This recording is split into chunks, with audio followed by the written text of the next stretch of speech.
Bueno, vamos a hablar sobre urgencias en otorrinolaringología para continuar el curso. Vamos a ver los criterios de derivación. Tenemos criterios de derivación urgente, que son entre las primeras 24 horas, aquellos a corto plazo entre las 24 o 72 horas, y aquellos que necesitan una derivación programada. ¿Sí? Dentro de las urgencias otorrinolaringológicas tenemos la rinosinusal, que es la que nos vamos a, a dedicar, las urgencias en el área orofaringolaringeas y las urgencias otológicas. Nosotros nos vamos a referir fundamentalmente a la parte rinosinusal. Dentro de las urgencias tenemos los traumatismos, aquellos pacientes que recibieron algún traumatismo a nivel del macizo craneofacial, que puede estar incluido con algún politrauma o un compromiso de la vía aérea, hematomas, abscesos del tabique, heridas cortantes, lo mismo que cuerpos extraños, metálicos, sobre todo lo de la pila botón, que después veremos, los biológicos como algunas semillas e insectos, pacientes en mal estado general, las epistaxis, aquellas epistaxis que son activas y que no sean de las primeras maniobras de hemostasia, las miasis y las rinosinusitis complicadas. Estos son lo que, digamos, serían las complicaciones que necesitan urgentemente ser atendidas. Vamos a desglosar un poquito los traumatismos nasales. Las causas pueden ser de distintas maneras, pueden ser un golpe que se propinó desde un lateral, desde abajo, un golpe frontal. Y entonces, digamos, las causas y después vemos las consecuencias pueden ser distintas, ¿no? Puede haber una lateralina, una fractura, una lateralización, una luxación de los huesos propios. Ahí estamos marcando los huesos propios. Puede haber un desplazamiento del septum. El septum normalmente tiene que ser lineal, pero en la gran mayoría no tenemos un septum lineal. Puede haber algún cierto desvío septal, que es normal verlo, solamente es patológico cuando hay algún tipo de insuficiencia ventilatoria.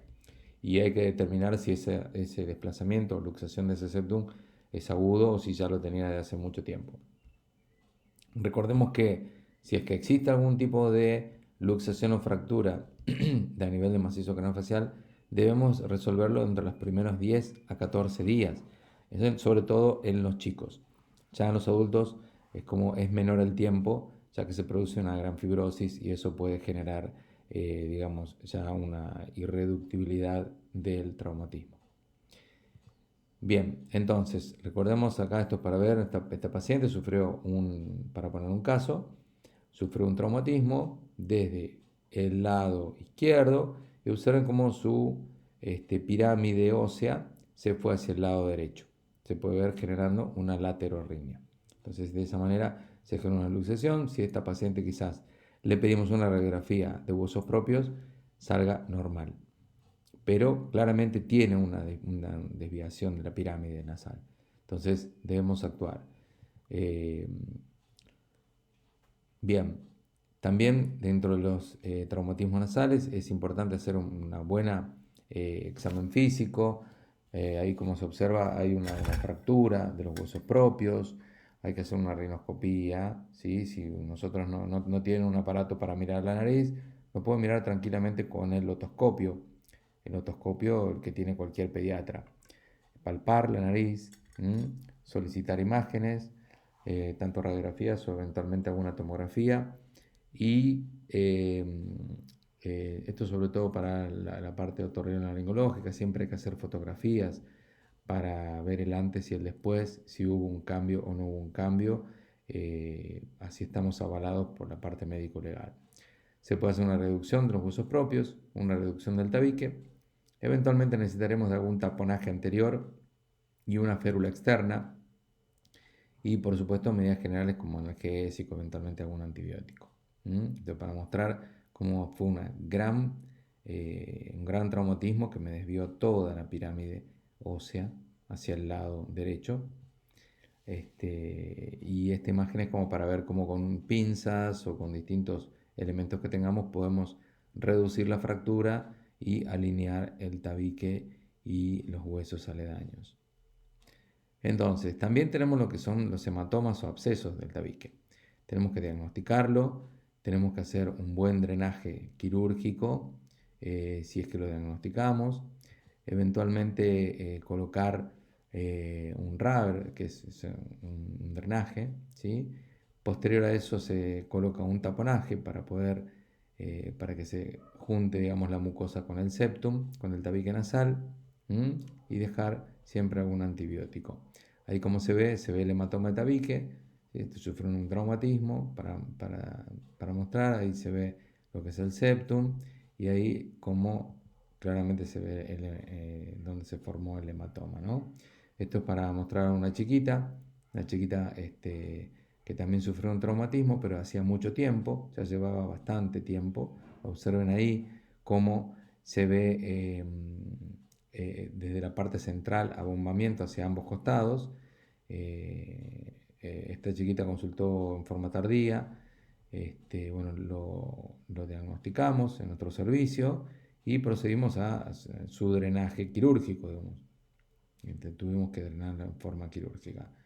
Entonces, recordemos que todo hematoma o absceso del tabique puede aparecer, sobre todo el hematoma, pues con el pasar del tiempo se puede convertir en un absceso. Pero este hematoma puede aparecer dentro de las 48 o 72 horas, es decir, no solo basta con verla el primer día o verlo el primer día al paciente, sino que hay que citarlo para control. Bien, y este era el caso que yo les había comentado, donde fue posterior al drenaje. Observen cómo quedó con, digamos, un muy buen pasaje a nivel nasal, ¿no? Cómo se fue esos abombamientos que tenía. Esta misma paciente, si la miramos de perfil, ya vemos cómo, si trazamos una línea desde el radix hasta la punta, vemos cómo la pirámide cartilaginosa se cayó. Entonces, por lo tanto, quiere decir que estuvo mucho tiempo y afectó a la parte cartilaginosa, lo que generó una necrosis y por lo tanto un derrumbamiento ahí en la zona del área K que le llamamos nosotros, que es la unión de la parte ósea con la parte cartilaginosa. Por eso se genera, quizás si tenemos una vista de frente, lo que le llamamos B corta, o sea, o B invertida, como si fuera una B corta invertida. Que eso significa que hay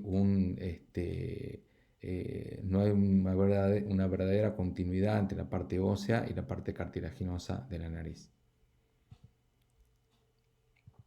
Recordemos también el examen de los cuerpos extraños. Ven cómo hay un pediatra tranquilamente con un otoscopio puede realizar un examen, ¿sí?, de la fosa nasal, observando si existe o no un cuerpo extraño y de esta manera determinar las características de ese cuerpo extraño y poder eventualmente derivarlo o pedir algún método de diagnóstico.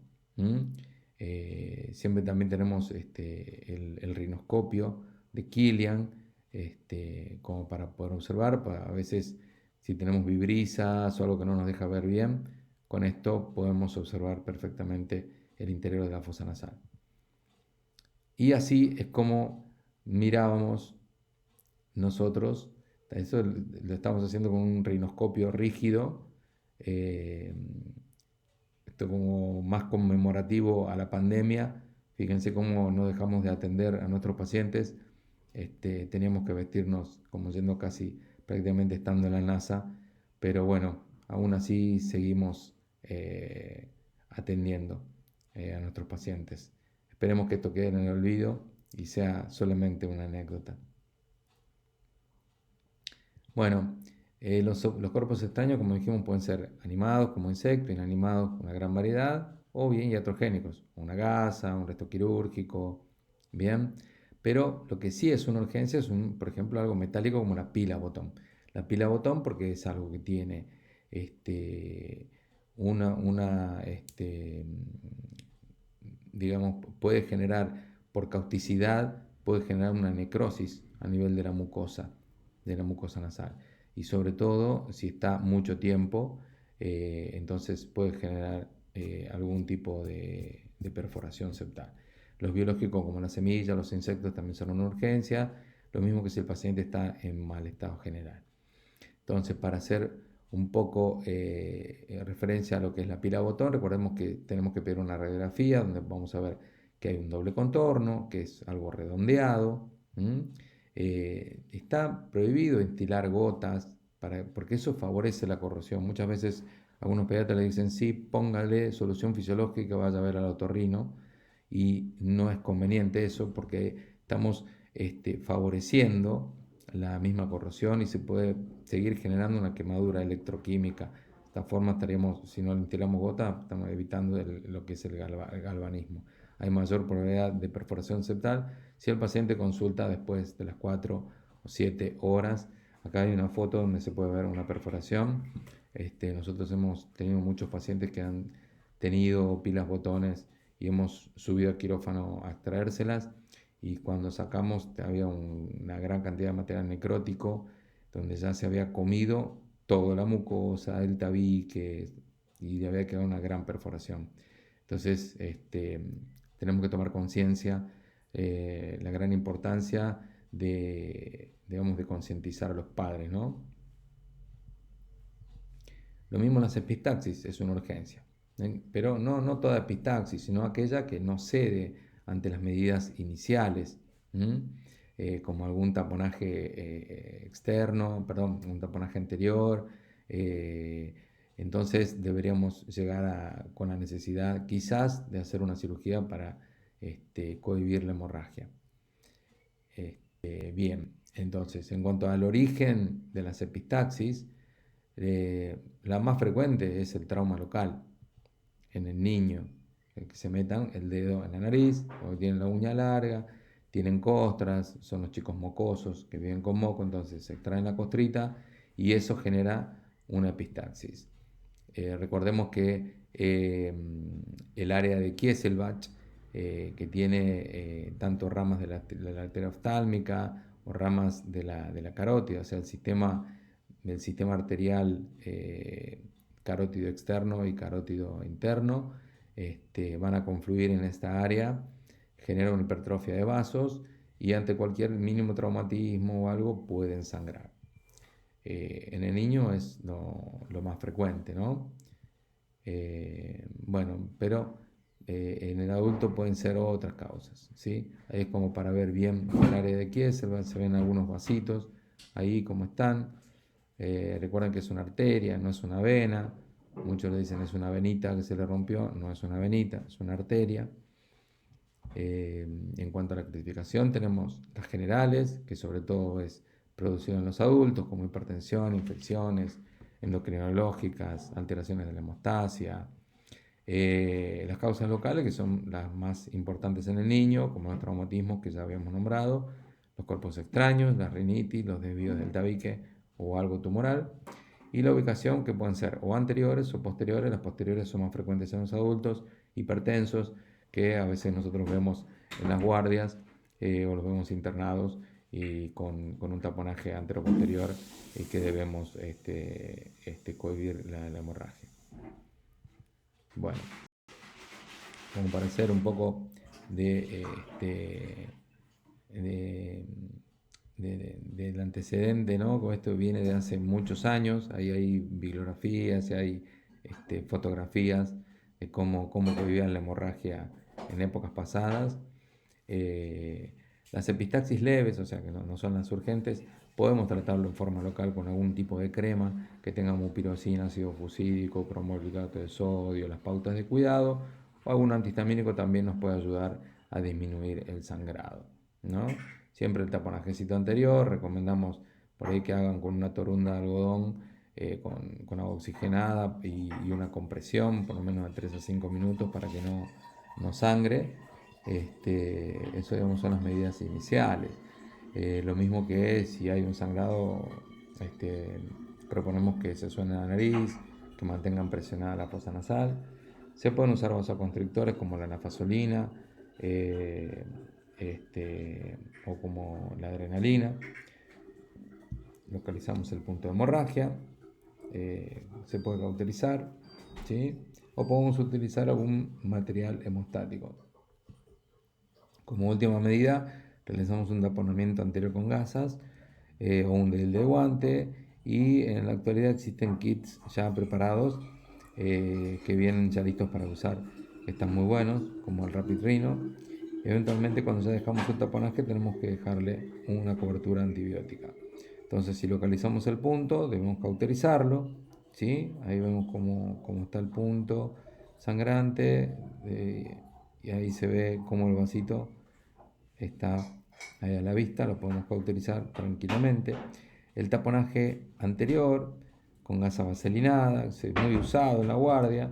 Siempre hay que elevar la punta de la nariz para rectificar lo que es la entrada en la fosa nasal, y esta manera de poner la gasa es incorrecto, o sea, para arriba, la nariz no va para arriba, la nariz va para atrás, por eso es que levantamos la punta para poder acceder hacia la parte posterior, ¿no? Esta es la forma, esta es la manera correcta de colocar el taponaje, ¿sí?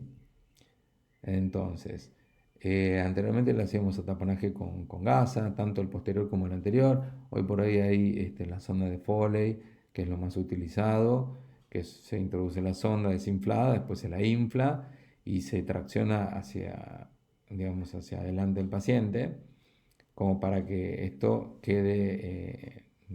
haga, digamos, presión en la zona de la coana. Generalmente los vasos que sangran, cuando hay un sangrado posterior, es la rama de la esfenopalatina que salen a ese nivel. Y después se completa o se complementa con el taponaje anterior. Acá está la imagen para ver con la sonda de Foley que les decía. Estos ya son balones ya más preparados. Hoy por hoy no estamos consiguiendo nada de esto. Esto para mostrar lo que es el Rapid Rhino, que pueden venir con balón, sin balón. Pueden usar también Merocel o esta en la Sopor. Se pueden conseguir. El Rapid Rhino, la ventaja es que tiene como una capa de carboximetilcelulosa que actúa como un gel que no se digamos, pega a los tejidos. Entonces, no genera, no genera, digamos, abrasión cuando uno extrae el taponaje, no genera sangrado. Sí, esta es una imagen para ver cómo va el Rapid Rhino. Los apósitos reabsorbibles que podemos usar el Espongo-Stam, podemos utilizar el Surgicel. Y eventualmente, si ya tenemos que llegar a la parte quirúrgica, usamos la vía endoscópica, porque generalmente la que sangra cuando es una epistaxis posterior es la rama de la esfenopalatina, que es rama de la maxilar interna, que la localizamos en la parte posterior, digamos, de la coana, a nivel de la cola del cornete medio. Podemos llegar a ver la salida, hay que levantar, digamos, el colgajo y ahí podemos exponer la arteria, la esfenopalatina, para poder o coagularla o poder colocar clips para, digamos, la compresión y cohibir así la hemorragia. Ahí estamos mostrando lo que es el borde de la cuadra, estamos mostrando la arteria. Entonces, esto es un poco como un algoritmo como para que puedan llegar a tener, que les puede llegar a servir, que ante alguna epistaxis grave, siempre tenemos que hacer una rinoscopía anterior. Si vemos el punto sangrante, lo cauterizamos. Si no lo vemos, podemos hacer un taponaje anterior, que puede ser efectivo o no. Si no es efectivo, hacemos un taponaje posterior, sería antero-posterior. Si anda bien, perfecto. Generalmente con esto es suficiente, si está bien hecho. Y si no, si el paciente continúa sangrando, bueno, va a haber que hacer una endoscopia nasal para localizar el punto sangrante y cauterizarlo. Si a pesar de todas estas medidas el paciente sigue sangrando o tiene algún factor de riesgo predisponente, ya va a haber que hacer algún tipo de embolización o ligadura del esfenopalatina o ligadura maxilar, de la carótida externa, pero digamos, son casos muy extremos, prácticamente eso no lo vemos en niños sobre todo. Bueno, y en cuanto a la parte rinosinusal, la miasis también es una urgencia, como en cualquier otro lado, ¿sí? Es una urgencia. Y las complicaciones rinosinusales, como la etmoiditis, ¿no? La etmoiditis que vemos más frecuentemente, pero no olvidemos que también se puede complicar en la parte del seno frontal, la parte del seno maxilar. Entonces, acá esto es como para ver, según la anatomía, tenemos el macizo facial, está muy en contacto con la parte del globo ocular por una pared que es la lámina papirácea.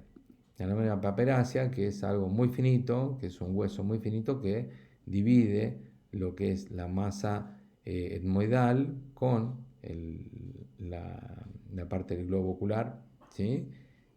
Muchas veces la misma infección puede generar necrosis ósea y todo esto deriva en émbolos sépticos que van a diseminarse. Recordemos que hay una rica red venosa que no tiene válvulas, entonces los émbolos sépticos se diseminan con mayor facilidad hacia la órbita. Y es así que tenemos las complicaciones orbitales de la rinosinusitis, que es la clasificación de Chandler, que quizás después va a haber otra clase y la podrán ver en mayor detalle. Vamos a nombrar la celulitis preseptal o periorbitaria, que es la más frecuente que vemos, sobre todo en los niños. Después puede haber una celulitis orbitaria, un absceso superióptico, un absceso orbitario y la tromoflebitis del seno cavernoso, que algunos no la están considerando como una complicación orbitaria porque obviamente no está dentro de la órbita, la tromoflebitis del seno cavernoso, pero la clasificación de Chandler es esta. Acá un poco de imágenes para ver la preseptal, la celulitis orbitaria, el absceso superióptico, el absceso orbitario y la tromboflebitis. Recordemos también, como dije en principio, que la complicación no tan solo es etmoidal, sino también puede ser maxilar. ¿Sí? Acá vemos cómo tiene secreción a nivel yugal, secreción a nivel del paladar duro, esto fue drenado. El paciente tuvo muy buena evolución, por suerte, y también recordemos la complicación frontal, el tumor, lo que llamamos el tumor de Pott, que a través del sobre todo esto pasa en adolescentes que tienen una rica comunicación entre el seno frontal, ¿sí? Rica red de vaso, lo mismo que pasaba a nivel etmoidal. Entonces se puede generar una colección a nivel de entre el frontal y el músculo frontal. Entonces esa conexión también hay que drenarla y obviamente solucionar su problema, ¿no? Ahí esto, como para decir, se caracteriza, es un absceso superióptico asociado con una osteomielitis del frontal. Bien, y entonces tenemos que a corto plazo tenemos la parte rinosinusal, los traumatismos, no es una urgencia, si es una luxación y eso lo podemos derivar, pero dentro de lo, como dijimos, dentro de un plazo de 7 a 10 días, ¿no? Lo mismo que la luxación o la fractura de los huesos propios. Algún cuerpo extraño que no sea una pila botón, sin que no tenga ninguna complicación, cualquier epistaxis que no esté activa, ¿sí? Y las atresias unilaterales, por ejemplo, tampoco es una urgencia. Las bilaterales sí son una urgencia, pero eso es en el recién nacido. Muchas veces usamos lo que es el chupete de McGovern, que es para que el paciente pueda respirar mejor, porque recordemos que el recién nacido es respirador nasal exclusivo, entonces se utiliza este tipo de chupete para que pueda esperar a la cirugía, digamos. Bueno, ¿qué más? Recordemos que el cuerpo extraño en la nariz, el paciente va a venir con una rinorrea unilateral, fétida, mucopurulenta. Bien, puede presentar insuficiencia ventilatoria nasal y generalmente nosotros hacemos una extracción con instrumental adecuado. Esta es una foto como para ver un poco qué tipo de material podemos encontrar. Puede ser animado, inanimado. Hay laceraciones, hay vestibulitis, hay fetidez. Así que bueno, siempre hay que recordar que esto puede suceder. Bien, entonces, como para concluir, vamos a decir que es importante diagnosticar todo lo que puede llegar a ser urgente, sobre todo en la guardia. Uno tiene que saber qué es lo que puede derivar, qué es lo que no, qué es lo que necesita tratamiento en forma urgente y qué es lo que puede esperar a derivar al otro día o bien para que saque un turno, ¿sí? Lo mismo que el tratamiento inicial que podremos realizar es muy importante también para conocer el pediatra, algún taponaje nasal que podremos ir realizando para cohibir la hemorragia y para que el paciente pueda llegar en buenas condiciones, ¿no? Tratar la forma, digamos, en forma general, dando unas buenas pautas de alarma y derivar en forma óptima al paciente. Concientizar a los padres que hay ciertos juguetes que pueden llegar a tener pila botón, que recordemos que es algo grave si es que se introduce dentro de la nariz, y, y descartar aquellos juguetes que tengan ese tipo de pilas. Y bueno, y siempre es importante que sepan cuál es el manejo de la urgencia, porque en la guardia les puede tocar muy frecuentemente. Así que bueno, eso es todo. Espero que les haya servido. Cualquier duda que tengan, se pueden contactar y vamos a contestar lo que ustedes tengan dudas. Un abrazo, buena jornada.